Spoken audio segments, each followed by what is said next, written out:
And we are live. Welcome, everyone, to another exciting episode of the Black Powder Podcast, the only podcast that I know of in America that takes a white guy from Arkansas and a black dude from California and sits down and talks about gold, guns, and god-awful government. We usually have Eric here, Eric Parker, Bold Liberty, but he is out of the podcast today. I guess he's out handling Bold Liberty stuff. And Yes, so he's yes. not going to join us. So it's just myself, Michael White, a.k.a. MW, the number 4 Liberty. You can find me on the X, the Y, the Z with that. And I'm joined as always by my melanated brother-in-arms, Mr. Marcus Matthews. Marcus, how are you this evening? I'm doing just tippy-tappy, and I just want to express my gratitude to our guest and to my co-host for being here today. I look forward to this very much. Yeah, usually I would, at this point in time, I would jump into paying bills, where I'm going to wait like for a little bit, and we'll talk about that in a second, because I'm excited to get to today's guest too. So real quick, for those of you who are listening on the Firearms Radio Network and not watching us, you cannot see our guest. You'll be hearing her. You probably, if you're interested in the 2A stuff out there, you watched the Spike Cohen, David Hogg gun debate. And it wasn't much of a debate, in my opinion. I feel like Spike, as usual, showed up prepared. And David Hogg basically did the same thing he always did. He showed up unprepared and said it was the guns, and then just went across all the data. Basically, I mean, just went against the data. And no surprise there. But during that debate, the woman who stole the show, like the absolute winner of that debate, if you're listening to it or watching it, maybe at the Q&A period, a woman from the audience walks up. She is obviously a Chinese woman. She says to David Hogg, she says, "Can you guarantee that the United States government will never become tyrannical?" And David Hogg, of course, says no. And she says, "Well, then the gun debate is over." And everyone cheered, and I was cheering, and I was clapping and screaming. I know everybody across America was, all true patriots were. And we have her with us tonight. I'd like to welcome to the Black Powder Podcast the one and the only Lily Tang Williams. Welcome, Lily, to the Black Powder Podcast. Well, thank you for having me. This is going to be, great. First time for me to on your podcast. Yeah, yes. And we're super excited. Like I said, we've had Spike on here. We've had some other pretty high-profile individuals. You're my, so far, the candidate I've been most excited to talk to, the person I've been most excited to talk to, because ever since you said that in that debate, you stole my heart. And then so I went looking into your story, looking into your background, and it's just incredibly inspiring. So for the audience, Lily Williams is running currently. She's a Republican candidate in the 2nd Congressional District of New Hampshire for the U.S. House of Representatives. She's currently in her primary election, so against another Republican candidate, and has I believe you said a primary election on September 5th. Is that correct, Lily? Oh, September 10th. September 10th in New Hampshire will be her primary. And if you're listening to this in New Hampshire, if you're registered independent, you can also vote for her in the primary there in New Hampshire. So she's running to represent the citizens of New Hampshire 2nd District in the House of Representatives. And I'll be honest, I don't think that the citizens of New Hampshire could do any better. I have looked over your platform, your story, but I'm going to let you tell it, because you're going to tell it better than anyone. The soft introduction is, you are American by choice, and explain to the audience what that means, your story, how you got here. Well, I wasn't born American. That's what I'm saying. I was born in communist China 2 years before Chairman Mao's Cultural Revolution. So I did not know anything about outside the world, and I was indoctrinated to believe Mao was like godlike and Communist Party, and without the CCP, then China would be totally collapsing. We should be grateful. We chant "Long live Chairman Mao, long live Communist Party" daily in schools, and we had to read Little Mao's quotation book and recite them. And I got the best 3 merit student rewards because I read them. I remember them, the quotations. And my parents were indentury workers, so I was supposed to be the red child, which is oppressed workers class. Typical Karl Marx theory, and separate population into oppressor versus oppressed. So that's how I was, brainwashed and growing up under Mao, even though I was hungry, but I was a good little slave, painting and singing red songs, doing red dances, and studied Chairman Mao's little red book. Until Mao died, I was 12. That's when the first time I start to question me in my own head. Who lied to me? I had a little brain left. Who lied to me? That's when I start to say, you know what? I want to go to school to search for truth. So luckily, school reopened, college reopened, and so I went to study law when I was 17 years old in Shanghai from Chengdu, which was Sichuan province capital and next to Tibet. So it's pretty far away. It's like from Texas to go to New York or something. So you go to study law in across the country from where you were born. Chairman Mao has now passed. So obviously, let me ask you a question. In communist China, when you were a kid, were you told that he was almost godlike, like the North Korean people are told about the Kims? Is it the same sort of thing with the youth there, or is it a little bit different? Well, they did not tell us he was God. It just we were chanting Chairman Mao, like a long live Chairman Mao, 10,000 years, another 10,000 years, double 10,000 years. Nobody ever questioned that. Like, how could he live that now, right? So he basically, I learned that years later in America. The reason he started the Cultural Revolution because he lost some power after the Great Famine, which he estimated 40 to 60 million peasants starving to death. And so Mao lost the power, and there was a new president called the President Liu Shaoqi. And Mao traveled outside of Beijing to weaponize urban youth called Red Guards, get them rise up to destroy their four olds. That means old cultural and habits and ideas and the custom. And so everything you don't like could be for old, and including his political enemies like counter-revolutionaries, revisionists, and capitalists. And so he used that young people group to do his cultural revolution, include violence and killings. So later, Liu Shaoqi lost all the power and was house arrested. He died alone and sick on the floor like an animal. That was China's president.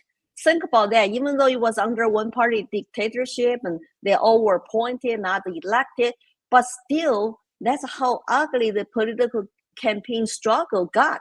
And Mao become like a new supreme leader, control every power possibly he could, from a military commission to the president to Communist Party chairman. That's why we call him Chairman Mao. And he wiped out all his political oppositions. But we did not know. We were just kids. We were used, and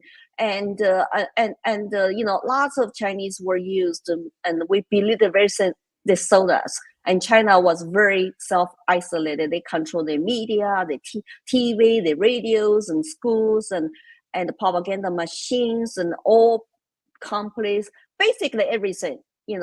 So you did not know you were a little slave because you don't know the truth. You don't know what a real world exists outside us. So except we believe what they sold us. Okay, those black cloth oppressors are our political enemies.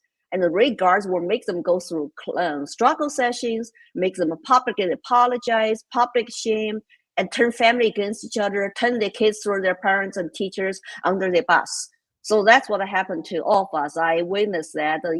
And think about my childhood memory started to see that somebody actually dead in a community water well. And years later in America, I discovered that memory and asked my family in China today. They said, well, he was an oppressor, black class, enemy of the state. He cannot take the pressure anymore to go through the public struggle sessions. And in order to even make his family feel better, cut the line off from him, he jumped into the community well and committed suicide. Wow. And that was my childhood memory. Yeah. Wow. I can never forget it. Oh my goodness. So Lily, for those at home that don't know, explain to the audience what was a struggle session? What was that was used against from the Communist Party leadership used against the alternate party? What was a struggle session?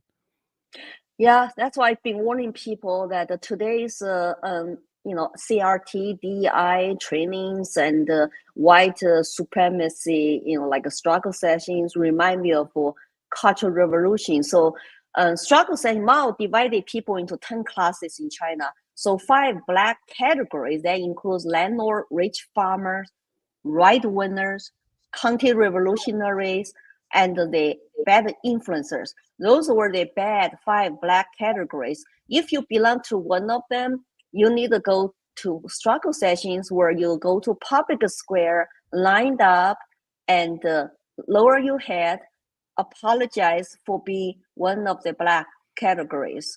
And you lower your head, then you're supposed to self-criticize yourself, your families, and trying to draw the line. And they let them to publicly shame you. Normally, it's red guards were there, publicly shame you and throw rocks at you.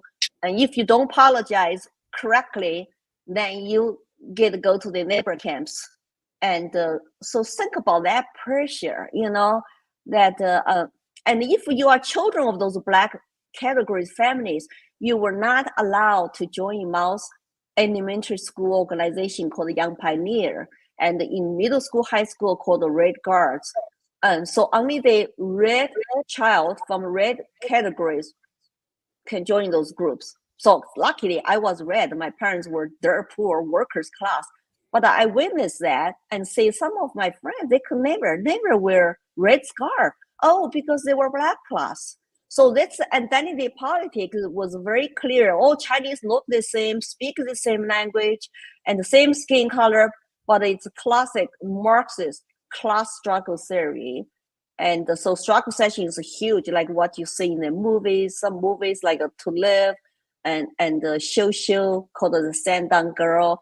And so you were outnumbered and the huge chanting noise, people hold their face like this, like typical red guards, and you have to publicly criticize yourself and apologize for your families, your ancestors. So it's kind of similar today. And you can really drive people crazy. Think about you have to go through that daily, It's like a class struggle daily.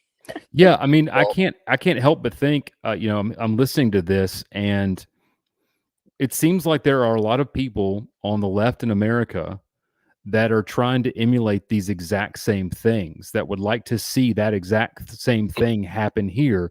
You see it on social media, in major media. People, that individuals with capital and property are demonized. People who don't, chant the current opinion are demonized. You're not allowed to speak out on certain issues. You're demonized. And so you experience this. This is exactly how Mao kept power, was divide and conquer. And you're either with us or against us. And that's how it was. I think, Marcus, you had a question. Is that right?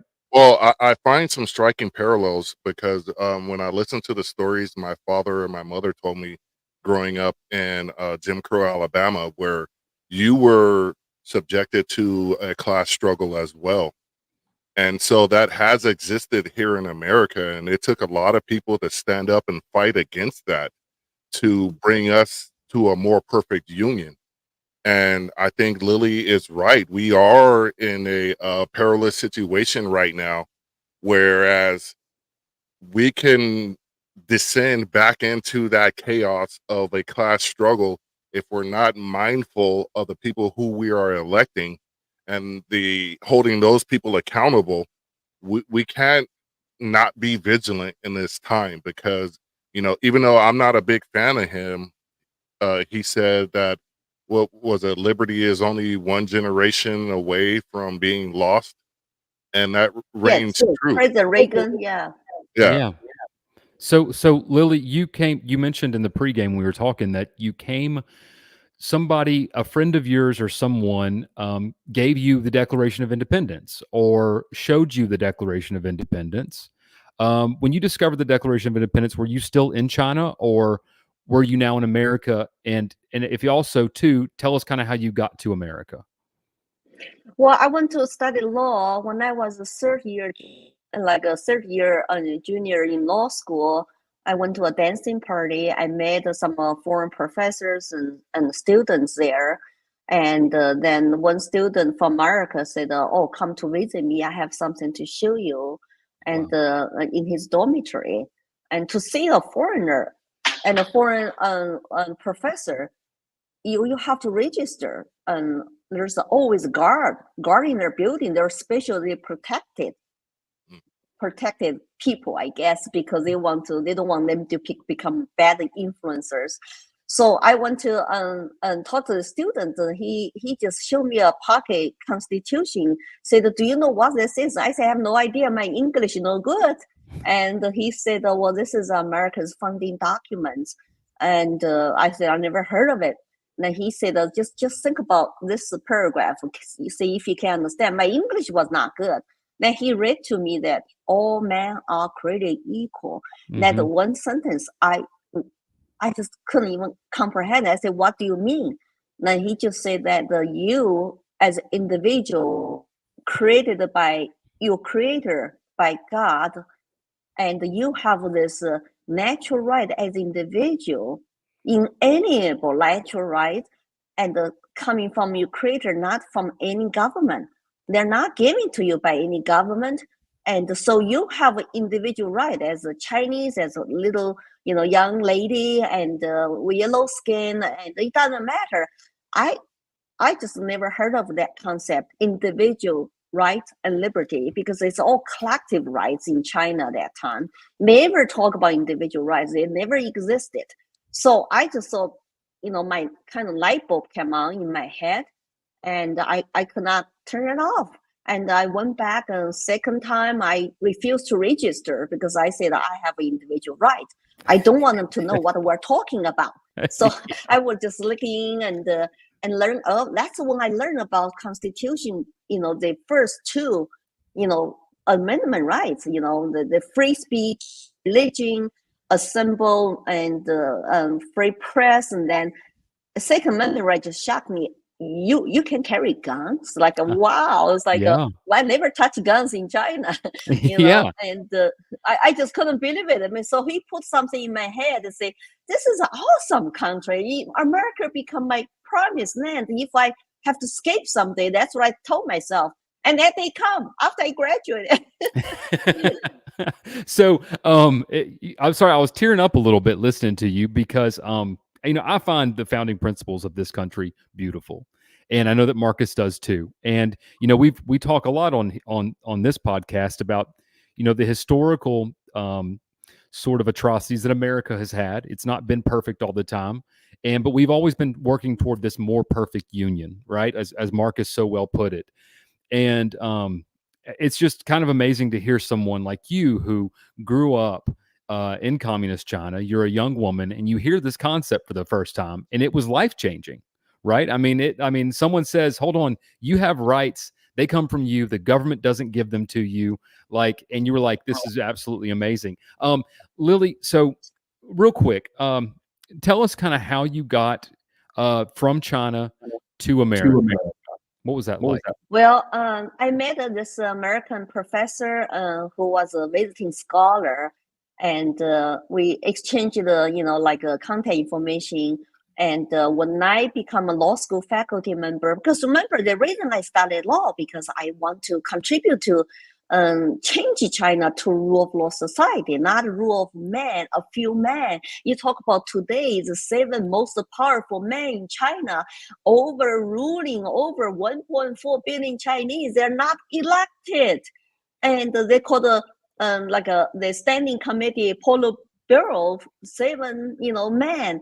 And so when I realized I could not achieve that dream because we have CCP dictatorship.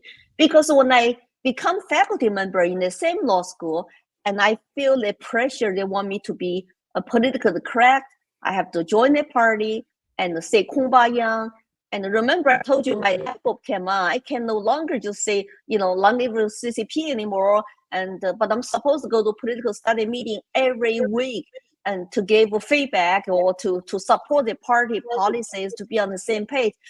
I was so depressed. I couldn't do that anymore. But I had to keep my job, and I had to do that because if you don't join the party, you don't go to political study meetings, you're going to lose your law school faculty job. Mm-hmm. And that was very strict when I graduated in 1985. And when I realized that, I said, hey, maybe I can try to figure out how to leave for America. I had some people already left as my friends in Shanghai. They already came to the United States to study. After Deng Xiaoping opened up China and the universities started to have exchanges, so we could apply for U.S. universities to go to graduate school. That's what I did. So I pick up this contact information, ask this American professor to be my sponsor, and to find a university he could help me to get accepted. And he was the UT Austin professor, a journalism professor. And he was actually a liberal Democrat, but he understood, I was by the CCP and dictatorship. I wanted to escape. The only way I could escape coming here, live under freedom, is to go through legal channel of applying for graduate school in America. So he helped me to get me waive the GRE and pay, lend me money to pay all the fees expenses because I didn't have money. So I finally got accepted by UT Austin. Then I have to go back to my party chair to ask for permission to quit my job, apply for my passport. People got to understand, when you live under totalitarian regime, you don't own yourself. Self-ownership does not exist. They own everything. They own your children too.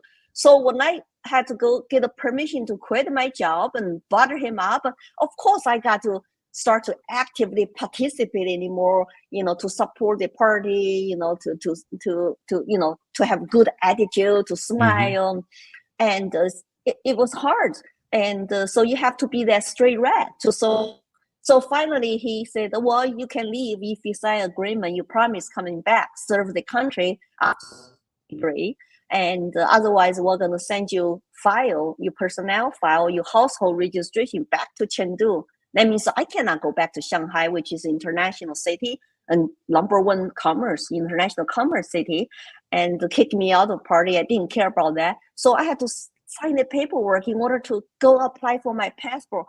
When I got my passport, I applied for visa 3 times.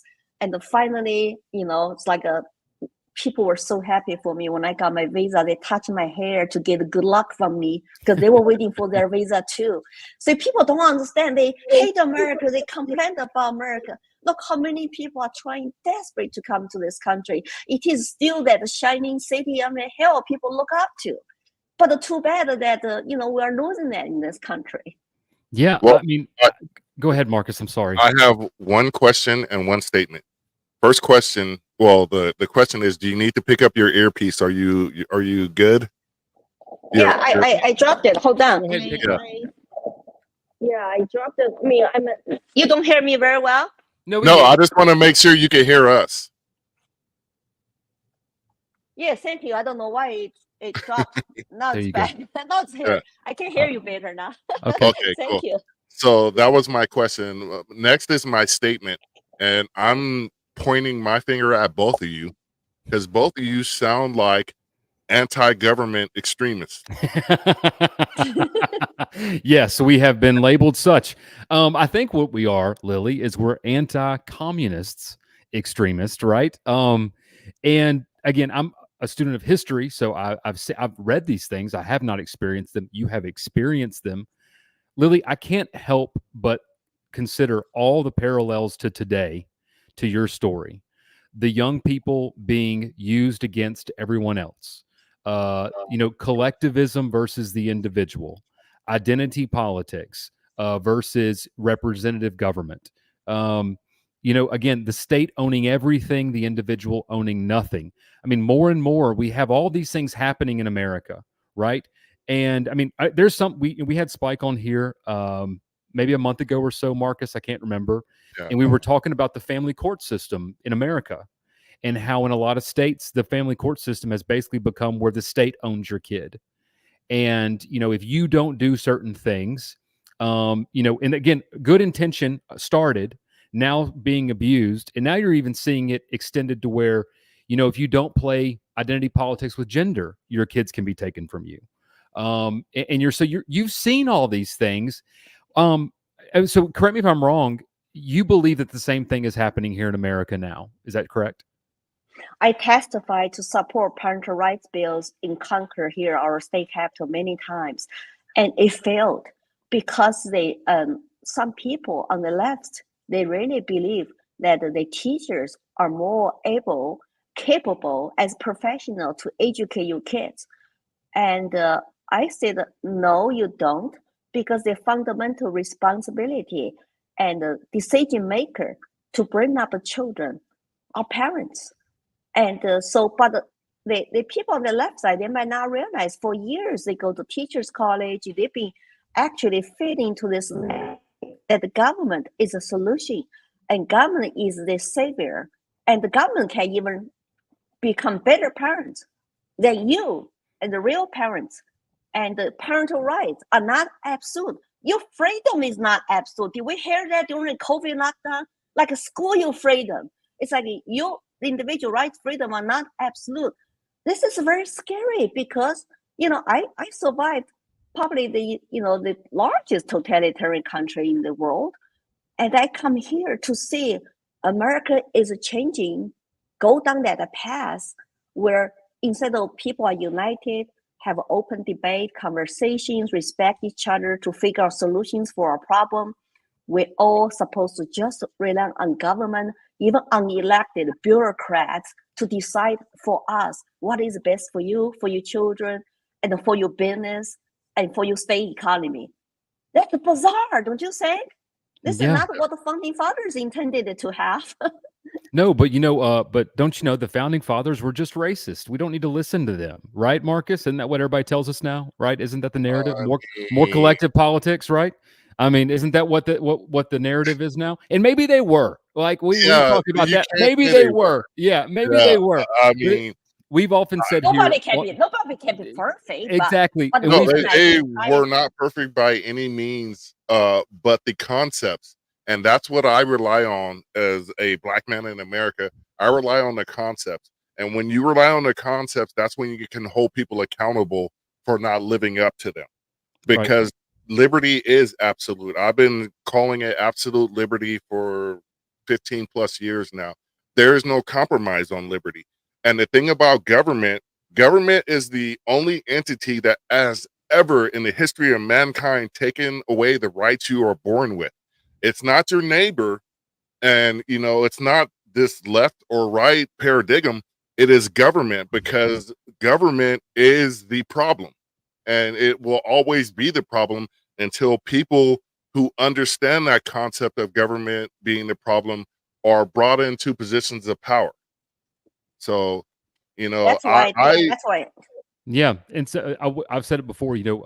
Veracity transcends the messenger. Truth transcends the messenger. Right. And even though these people weren't perfect, the concept was incredibly perfect and beautiful enough that a young Lily Tang Williams hears it for the first time in communist China, and she goes, "This is amazing. I got to get to America." Like, that's how people that are listening, that's how good these documents were. Like, and that's why, they sold a lifelong indoctrinated kid the dream in one paragraph. She was like, "Screw communism. I got to get over here to America. This is awesome."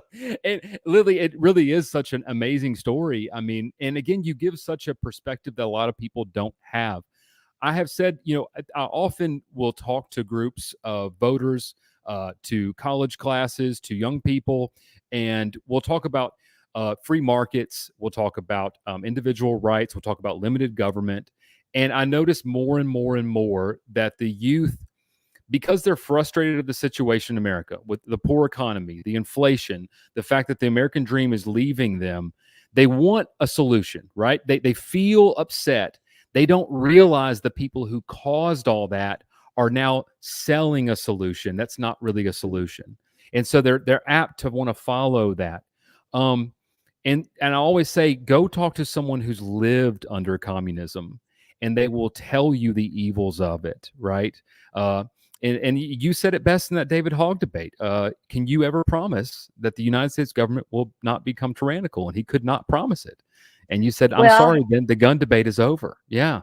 Well, he is typical product of American education and the state media constantly brainwashing to say, government solution. And he did not understand what I took it from founding fathers document. The Second Amendment right is for us to fight against the tyranny. It's not for hunting, for sports, for fun, and for just fighting criminals. No, it's fighting tyranny. He does not understand the mass champion, like they champion of 100 million people died under communism. Everybody was disarmed. See, when I shook hands with him, I said, David, go to do some research on Mao's Cultural Revolution and regards. I don't want you to be used for politics. When you look at today's young kids who believe in Marxism and they demonize capitalism, they identify the problems in our country, but they blame on capitalism. They don't blame on the right cause of the problem, which is actually corporatism. It's our government and the big corporations sometimes join force together to take away our liberties and have more and more regulations, reduce competition, and shut the small business down. And the middle class are losing their quality of life. Our kids cannot afford anything, and this out of control spending. When are they ever going to pay back the national debt, $35 trillion? And the interest rate is high, mortgage rate is high. So young people say, I cannot afford anything. But I say, well, stop voting for Democrats, because they are the one who caused it, out of control deficit spending and the high of everything. And then they want to continue to spend and print money. So your $1 becomes 70 cents. You weak your purchase power. And you feel like you blame capitalism. It's like you need to study economics 101 like I had to do in order to understand government is not a solution to our problems. We need to have a smaller and more limited government so the free market can thrive and everybody can start business and can have affordable living, enjoying life, and live under peace. Would that be wonderful society? Yeah, absolutely. But the truth is, like you said, the focus of American education today is indoctrination, right? And it's the reason that the left, I feel like, is so defensive regarding public education, because they know that if they ever lose public education, that in one generation, people won't be falling for their stuff anymore. They will understand and see. I don't know who it was. We may have had them on the show here. Somebody said, and maybe I read it. Somebody said if we were forced to send our children to public schools when they were 6 months old, that within 10 years, people would believe that without government, kids couldn't learn to walk. And I believe that to be true. I think that's exactly what would happen. If we were having to send our kids to school right now at 6 months, and Lily Tang Williams said, we don't need to send our kids to school at 6 months, somebody would be saying, well, then nobody would ever walk. Without the schools, they couldn't walk. So no, I'm completely with you. Marcus, I think you were itching for a question, buddy. I'm not here to defend anybody's position because I have my own. I'm very much a hardcore independent. But I believe, in all fairness, it's human nature to rebel against the system that you feel is unjust and oppressive, because Lily is a classic example of that.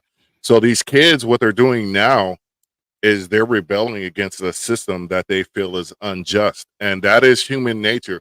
Where the problem lies is and I'm trying to be the problem lies in that the correct. teacher says, yes, things are unjust, but it's not the government's fault. It's the landlord's fault. It's his fault. It's his fault. I don't think we can just sit upon one side of this problem and say they are the reason why we're at where we're at, because in all honesty and truth, we play ping pong with our politics, and on a ping pong table there's two sides, right? Sure. And so the two sides of this ping pong table that the Americans are standing up playing against, that's where the issue is. And that's why I struggle to not point fingers at the whole system. I think that Lily would agree with you. I think Lily would also tell you that Republicans have been guilty of monetary deficit printing as well, right, Lily? I mean, I think that she would say the same thing. Lily, speaking of Congress and your platform, okay?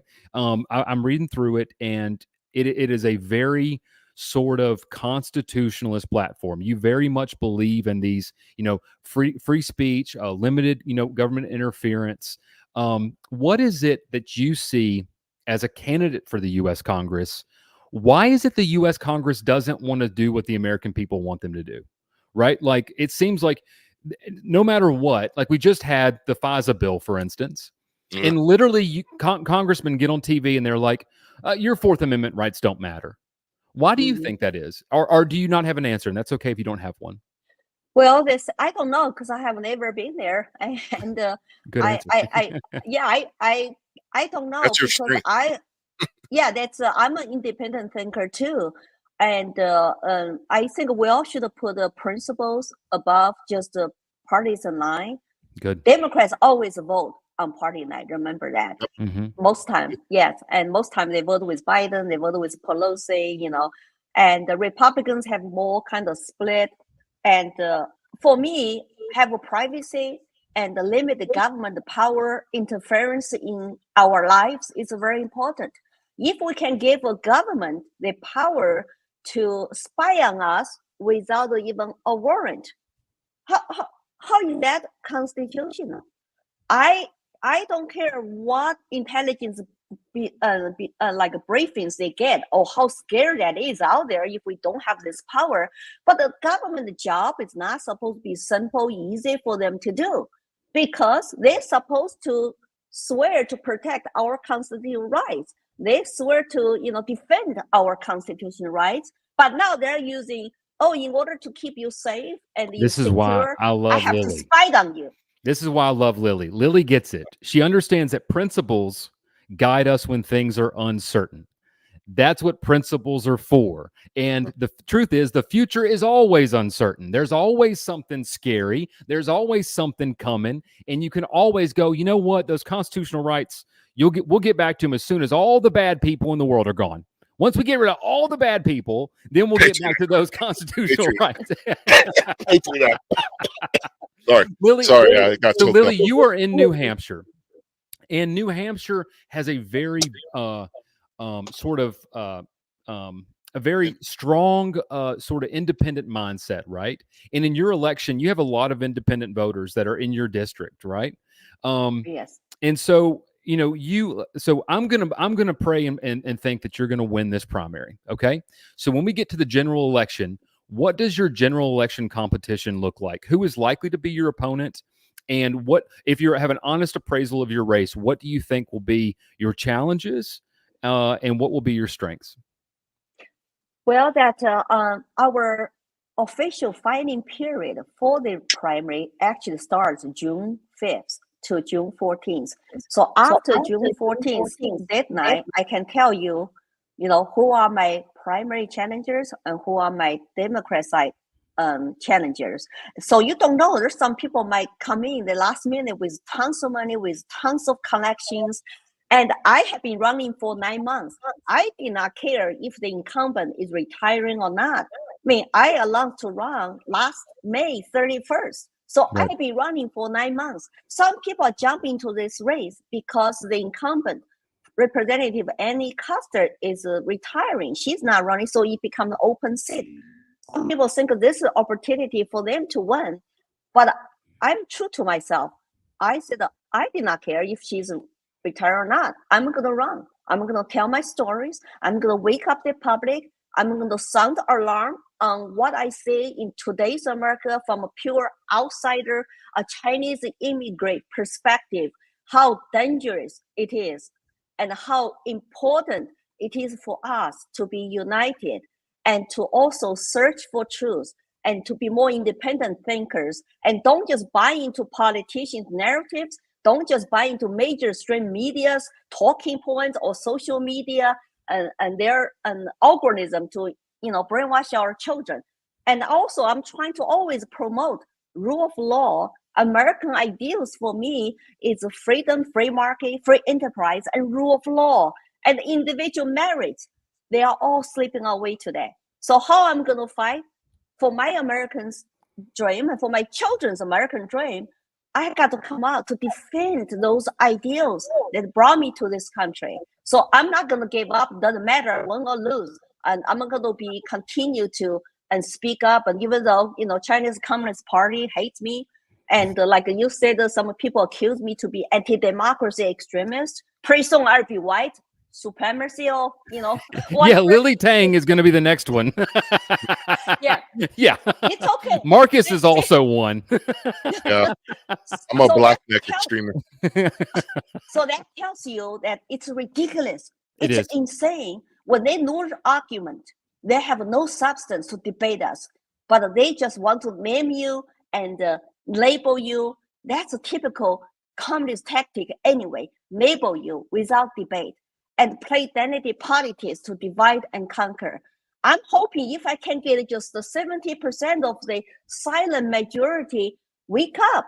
There's nothing we cannot do in this country. We'll have the strongest economy. We will pay off the national debt, and everybody can work hard, live the American dream, and government will be small, limited, and stay out of way to let the people enter, entrepreneurs, boost their self-interest and create jobs, create their own business, and kids will be having meaning in life and be happy and have individual respect for each other.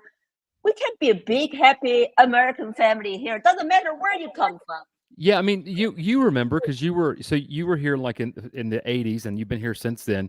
Remember, like in the 90s, it seemed like people could get along, even if they were Republican and Democrat. Like people could talk about issues, they could, have polite debate and conversation. I remember growing up, and we would have block parties in my neighborhood, and they would, the police would come and put up the things, and you'd have the whole party, and everybody would get out and have barbecues and stuff. And I remember being a kid, and I remember the election where Ross Perot was running in. And I remember like in Clinton and Ross Perot, and I remember everybody talking about it, and nobody was like calling people names. Nobody was getting ugly. They just either agreed to disagree, and we've lost that completely. I mean, 100%. What's interesting though, and Lily, you know this too, when you get on the campaign trail, I've been knocking on doors and meeting voters in my district. When you get these people one-to-one, even if they disagree with you completely politically, you can have a conversation with them if it's just you and they're out, all the outside stuff is gone. And then you can usually come to some kind of middle ground on something. So, I mean, I know that you've seen that too. Marcus, I think you had a question. Yeah. So there's a couple points I want to make. Every day in America, millions of Americans go to work with people from every political stripe imaginable. Sure. And we get a job done. Then we go home, turn on the dumb box, and we go to our chosen media source, and that media source tells you why you should hate your fellow American. Yeah. And that's on the left and the right, and it happens every single day. And in my notes, I wrote the only thing that could really destroy America is a nuclear war from the outside. That's the only real threat to America. Nobody can invade it. We had the two largest tank traps in the Pacific and Atlantic Ocean where nobody can invade us. So there is no foreign threat to America. The only threat to America is internal. That's right. Fading away. And internal fighting. Yeah. Yeah. And if America was the America that it was supposed to be, I doubt Lily Tang Williams would even have a platform, because she would be content at home, raising her family and living her best life. But unfortunately, there are elements in this country that seek to divide us. And to Michael's point, I thought it started with the Clinton impeachment and a 24-hour news cycle, when America started to splinter into groups that can't even talk about the commonalities that we want. Because Lily touched on it. What do you want for your family? You just want to raise your family, go to work and work hard and live your dream as you see fit without government intervention. So that's I always tell people, if this country was a country I came for, I don't have to run for Congress. Like you said, I will enjoy. I have a million ideas for business. I can get even richer. I American dream. I don't have to work. I have home business. I can travel. I would like to write a book. I would like to have fun. I would like to go dancing, crack jokes. I love comedies. But now you know, I recognize there are so many Marxists in our country that are aiming at destroy this country, destroy American ideals and American culture in the West country too. I recognize that. I told my husband, I'm sorry, I cannot just enjoy my own life, not to do anything, not to say anything. Even though the Communist Party threatened me, I cannot even go to China, visit my family now for 9 years. But I cannot be quiet and silent and live in fear. Our motto in New Hampshire, live free or die. Yep. Yeah. The death is Very not well. the worst of the evil. So I have to do what I feel like I'm answer my calling. I am an American citizen by choice. I have a duty. I'm honored to represent the people and speak the truth and call out the socialist policy they want to implement from the U.S. Congress floor. There are 100 members of Progressive Caucus people and congressmen. They like Bernie's, like AOC, they're all in there. That's largest Democratic Party caucus. They are socialists. And so they're trying to get our young people to follow them. And like AOC, she's like a star to them and talk about we need to bring the system down. We need to have equity. But equity is communism. How come she's proud to promote equity? Well, I think that, a lot of these people in America, there's the term useful idiots is the term that's coined by individuals who have been manipulated by communist or Marxist regimes to an end. And I think that AOC, Ilhan Omar, I think these people are just useful idiots. I think that they think that they're doing something good. But the truth is, when it comes time to pick a wall, I think they'd be the first ones that they would have to line up. And I mean, that's just the true sad fact of it. And again, we kind of talked off air about this. I'm not a big believer in, necessarily that one party is so much greater than the other. I think that there's a lot of problems with everything right now in America. But the truth is, when you look at the left's platform, like what they're offering people, the only thing that they really seem to want people to have a choice about is abortion. And everything else is no choice at all. You will go to the school we tell you to go to. You will own the guns we tell you to or not tell you to. You will drive the kind of car we tell you to drive or not drive. You will turn your air conditioner on or off when we tell you to. Even like what kind of stove you're going to have in your house. They're literally talking about that, right? And it's amazing to me that people are still falling for it. But as you well know, the power of brainwashing is very powerful, right? There are censored words now, Michael. There are censored words. They are changing the definition of the words, and they're changing definition of what is a woman, and therefore woman's rights, but they don't know, what is the definition of a woman, and they're canceling real woman by allowing men to crush girls' sports. And I respect if you are 18 and you can choose your lifestyle. I respect them. I'm very libertarian leaning on social issues. But I want you to leave our children alone because they are not adults. And parents have a right to bring them up and to talk to them. But they want to keep parents in the dark. They don't want to share the secrets in schools about their children with parents. So what kind of respect is that? Another thing is very scary. Our free speech is under attack. There's a global censorship going on, and they want to track us, and they want to rate us and score us like China's social credit system. And people are afraid of speaking up. Some people will not donate to my campaign because they're afraid of IRS to audit their business. Is that sad for me who survived communism coming here? It's like this country is becoming more and more like the country I left, where people are whispering each other who cannot speak their mind and cannot think freely when you cannot speak freely, and they want to shut down the dissident voices. It's like I said, I cannot live in that fear because I couldn't speak up and tell the truth for 24 years. I'm not going to live that way ever again. Well, Lily, I want to commend you for doing what you're doing because you're right. You could just sit back, enjoy the rest of your life. You've been very successful in America. You've made a lot of money. You could just, like you said, enjoy some comedies, travel, do some dancing, and instead you're like, no, we're going to take on the system because it's killing this country. Right. Marcus, I think you had one more question.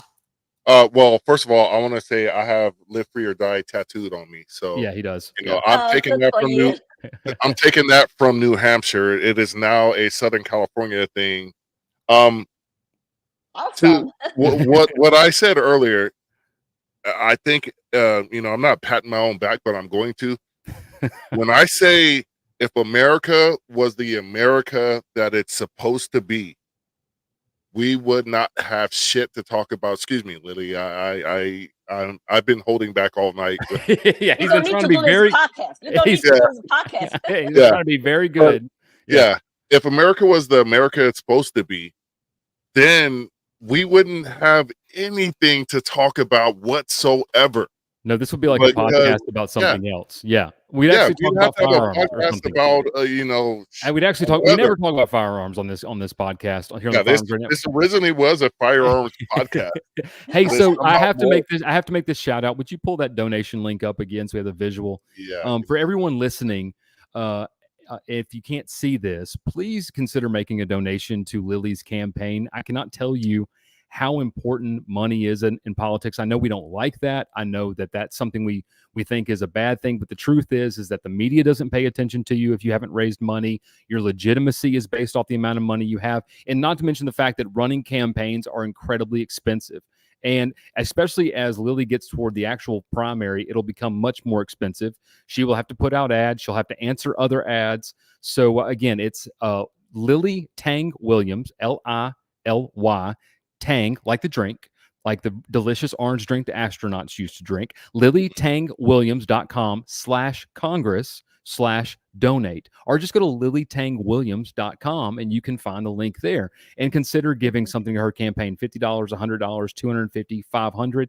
And also, again, credit card fees are expensive. So if you're going to give a smaller gift, consider just mailing a check. She has an address on her website as well. You can send her campaign a check. And we always appreciate that as political candidates. Now, also, if you want to donate to another campaign, I'm going to plug my own too. Visit MW4Liberty.com. There's actually a chance to elect Arkansas's first libertarian to the state house here in District 75. That's the race I'm running in. And you're right, Lily. The very first thing my Democrat opponent did when she found out she had an opponent was she called me a name. She called me an anti-government extremist in her very first press release that she released when she realized she was going to have an opponent. And what's very funny about it too, Lily, is she voted on the law that allowed me to file 3 months after she filed. So she shouldn't have been surprised that somebody was going to, but she thought she was running with nobody against her and she was going to walk right in. And so, yes, that's it. That is the first thing. Yes, thank you, Marcus. Is put on the screen too, MW4Liberty.com. But this is Lily's broadcast. So if you're only going to give to one, make it to Lily's, LilyTangWilliams.com/Congress/donate, or just visit the page. And we definitely want to help her out, send her to Washington, because she's exactly the kind of person we need in D.C. If we had 435 Lily Tang Williams in D.C., we would all have, I don't know, we'd probably have flying cars by now. I mean, it would be pretty awesome. Machine gun. Yeah, they'd be back. So Lily, we're getting close to wrapping this up. I do have, one more question for you about sort of an issue, a hot button issue today, and then we'll get off it. Obviously, the southern border is a big federal conversation today. In fact, I think it's the number 2 issue that consistently polls with voters on a federal level. Number 1 is the economy. Number 2 is the border. As someone who has immigrated from a totalitarian regime to America, what is your take on the border situation? And what is Lily Tang's solution to it? Well, I always encourage streamline the legal immigration process, because my own brother waited like 13 years in China with me being, his American sponsor. First 5 years he come here, he will not be able to apply for any public assistance. So with he and his wife all got a job and worked, and I helped them to even later save for 2 years by living with us and to move out to their own place. That's kind of immigrants we want. They follow the law. They come here, work hard. not get on welfare, and want to achieve the American dream and love this country. But the Democrats, what they're doing is part of the agenda by United Nations now, massive illegal migration and open borders to people who come here responding to even financial incentives, free housing, free food, and free travel, and free health care, and put basically American citizens as second class. And me as legal immigrant gets really upset when they say that there's no difference now between illegal and legal. You cannot call them illegal immigrants, illegal aliens. So they're trying to censor words. So I think there is agenda, and most people come here want to live in good life. I'm very sympathetic of that. But still, when you have a border open like that, you don't know who is coming, who is going out, and what is the percentage come here to intend to do harm. And the criminal aliens were not detained and deported, and they are draining community resources. We are already broke as a country, and we are spending billions of dollars and to incentivize other people to come in here. And it's totally chaotic, no rule of law. And we send a very wrong message to the people still waiting in line for over a decade to say, please consider us. We've been waiting for over a decade for legal entry. So we need a really secure border to start with, then encourage people come here legally. Okay. All right. Yeah, I think that, and that's, sometimes in certain circles that Marcus and I float around in, that's a contentious issue. We have some people I feel like that are so philosophically bound, they're of no earthly good, and yes, I believe that peaceful people should be able to freely travel. But the truth is that we don't have free travel. We have incentivized travel right now via these NGOs that are like, hey, here's 10 grand, here's a debit card, here's housing. Come on. Walk across the, the Darien Gap, come up here and we'll take care of you. And I have a friend who works for ICE. He's one of two feds I say I like. I got two feds in my life that I like, and he's one of them. And he always says, he said, look, everyone, until you have like a kid with, 103-degree fever and strep throat, and you're trying to get in an ER in a border town, at 2:00 in the morning, and there's, 100 people in front of you.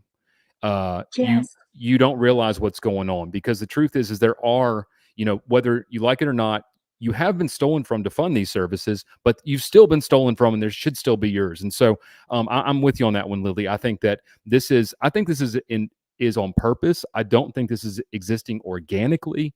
I feel like this is part of the Cloward-Piven strategy. This is right out of the playbook of breaking down a republic into a totalitarian regime. This is exactly one of the things you do is unfettered immigration. So that's Lily. We're coming to the end of it. Marcus, you got one more comment. What is it, buddy? Yeah. So I actually, of the three of us, I live in a border state, and there's one thing about immigration that we need to have some common agreement upon. There are certain jobs that Americans won't do. Sure, I agree with you on that. Yeah. If we had a policy in effect where we could bring in people, because it's mainly in the agricultural section, and California leads the nation in agriculture. So if we had a policy where people can come in for seasonal work and do things like that, I think that would stem the tide and the flow. Aside from the political aspects of the Monroe Doctrine and our policies towards countries in South America that encourage dysfunction in their native countries, and that's the interventionalist anti. Well, that's what Lars was saying. Remember, Lars was like, "Hey, they put people in these fields to take the place of migrant workers, and they didn't even last a day. Like they didn't even last a day. So we do need those people. I mean, I'm with you. I'm with Lily. If you streamline legal immigration, exactly, and you build walls around welfare to make it to where people can come here, but they're not coming here for the wrong reasons. They're coming here to work. I think that all that works out well. And there are 5 million people working. Why can't they just let them come in to apply for a job we have? Right. I'm sure they would love to come in to apply for this job. Yeah. Then get them to. They're already been waiting. They already have the paperwork turned in. And they just secure the border and put all the jobs online to say, if you've been waiting and go apply for the job, we'll interview you, we'll get you here quickly. Some members are separated for like I said, Lily, I think that this is intentional. Because it's so common sense of a fix. It's such a common sense fix. The fact that it's not being fixed seems to me like this is on purpose. Like this feels on purpose. They're voters. They're Democrat voters. Yeah, they got to keep them. They got to keep somebody, happy, divided. Yeah. My last thought on as we wrap up, no politician is going to fix a problem that brought them to power. They're not going to fix the system that brought them to power. They're going to keep everything the exact same because they need something to run on. And that's a classic Gavin Newsomism. Gavin Newsom is the picker of low-hanging fruit. He doesn't need to fix or want to fix any of the problems because that's how he gets in front of the TV. Well, like I said, and we know that they can fix problems, and Lily knows this very well because all of a sudden you could eat off the streets in San Francisco when Mao visited. It was like all of a sudden a city that could never be. You mean when Xi Jinping? Like yeah, that's what I meant. Yeah, Xi Jinping. Yes, I'm sorry, I got Mao on the brain.